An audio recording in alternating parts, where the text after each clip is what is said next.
टुनटुनी चिड़िया ने अपने दोस्तों से दूर होने का फैसला कर लिया था क्योंकि उसके पास पैसे नहीं थे, वो कोई काम नहीं करती थी।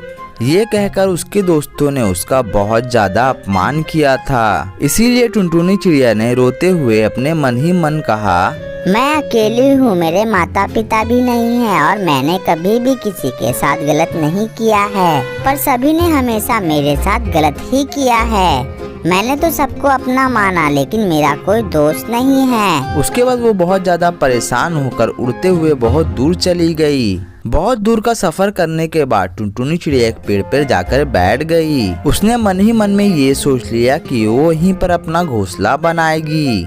इतने में टुनटुनी चिड़िया को किसी की मदद की आवाज सुनाई दी। बचाओ मुझे, कोई यहाँ से बचाओ। दोस्तों, आप लोगों ने कल की वीडियो में इतने कम लाइक क्यों किए? मुझे बहुत ज्यादा बुरा लगता है। आपके कहने पर जब मैं वीडियो बनाती हूँ और जब आप लाइक नहीं करते हो तो वीडियो बनाने का मन नहीं करता है। तो प्लीज दोस्तों जल्दी से इस वीडियो को लाइक कर दो। बचाओ, कोई मुझे बचाओ, कोई मुझे यहाँ से निकालो, कोई मेरी सहायता करो, कोई मेरी मदद कर दो। जब टुनटुनी चिड़िया ने चारों ओर देखा तो उसे एक घायल चील दिखाई दिया। टुनटुनी चिड़िया तुरंत उसकी मदद करने के लिए उसके पास पहुंच गई। अरे ये चोट आपको कैसी लगी और आपकी मैं कैसे मदद कर सकती हूँ? वो वहाँ पर मेरा घर है, मुझे वहाँ तक लेकर चलो। फिर टुनटुनी चिड़िया ने चील को एक ठेले पर बैठाया और बहुत ही मुश्किल से उसके घर तक लेकर गई।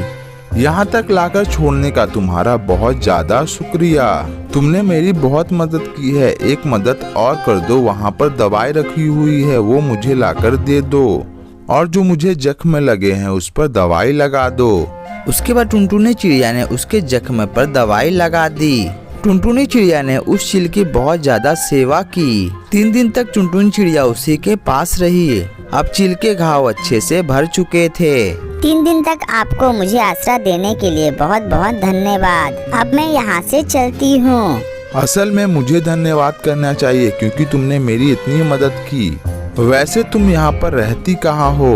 ये सुनने के बाद टुनटुनी चिड़िया बहुत ही ज्यादा उदास हो जाती है। मेरा इस दुनिया में कोई भी नहीं है, मेरा कोई दोस्त भी नहीं है और जो भी दोस्त थे वो बहुत धनवान हो गए हैं, मेरे पास धन नहीं है। ये कहकर उन्होंने मेरी बहुत ज्यादा बेइज्जती की। तभी मैंने मन में ये सोच लिया कि ये मेरे दोस्त नहीं हो सकते हैं। इस तरह टुनटुनी चिड़िया ने अपनी सारी बात चील को बता दी। तुम चिंता मत करो, भगवान तुम्हारा भला ही करेगा, तुम उदास मत हो। वैसे तुम्हें ये चोट कैसे लगी थी? तुम्हें हुआ क्या था? यहीं रहने वाले दूसरे चील के लिए खाने के लिए झगड़ा हो गया था। आप बुरा ना मानो तो आपको मैं कुछ कह सकती हूँ। मांस खाने से तो अच्छा है कि आप ऐसे ही शाकाहारी बने रहो। किसी को दिक्कत भी नहीं होगी, सभी लोग अपनी शांति से जीवन बिता सकते हैं। तुम्हारा सुझाव बहुत अच्छा है, मैं इस पे अमल रहने की कोशिश करूँगा।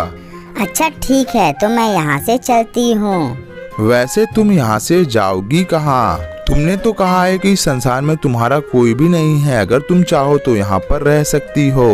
उसके बाद टुनटुनी चिड़िया उस चील के साथ उसी के घोंसले में रहने लगी। आखिर कुछ सालों के बाद उन दोनों ने शादी भी कर ली और उन दोनों ने मिलकर बहुत सारे पैसे भी कमाए। फिर उन दोनों ने सोच लिया कि वो दोनों बहुत ही सुंदर सा घर भी बनाएंगे। फिर उन दोनों ने मिलकर बांस की लकड़ियों से बांस का घर भी बना लिया। उनका घर बहुत ही ज्यादा सुंदर बन चुका था। एक दिन चील लूसी कबूतरी को पैरों में उठाकर अपने घर लेकर चला आया। कबूतरी के शरीर पर बहुत सारे घाव थे। ये देखकर टुनटुनी चिड़िया ने कहा, अरे ये मेरे दोस्त के साथ क्या हुआ?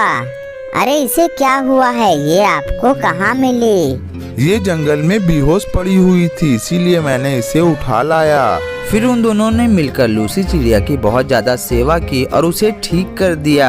1 हफ्ते के बाद लूसी कबूतरी ठीक हो गई और रोते हुए बोली, दोस्त उस दिन मैंने तुम्हें बहुत ज्यादा अपमानित किया था ना, उसके बाद मुझे समझ आया कि दोस्त क्या होते हैं। कंगाल होने पर हमें भी बहुत लोगों ने खड़ी खोटी सुनाई और जिसे मैं सह नहीं पाई। इसी की वजह से मैं खुदकुशी भी करना चाहती थी, लेकिन शायद भगवान चाहते थे कि मैं तुमसे माफी मांगूं, इसलिए आज मैं तुम्हारे सामने खड़ी हूँ।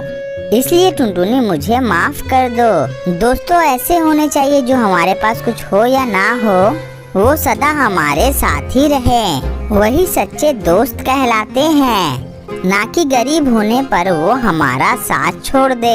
इसी तरह टुनटुनी चिड़िया अपने दोस्त के साथ फिर से खुशी खुशी रहने लगी।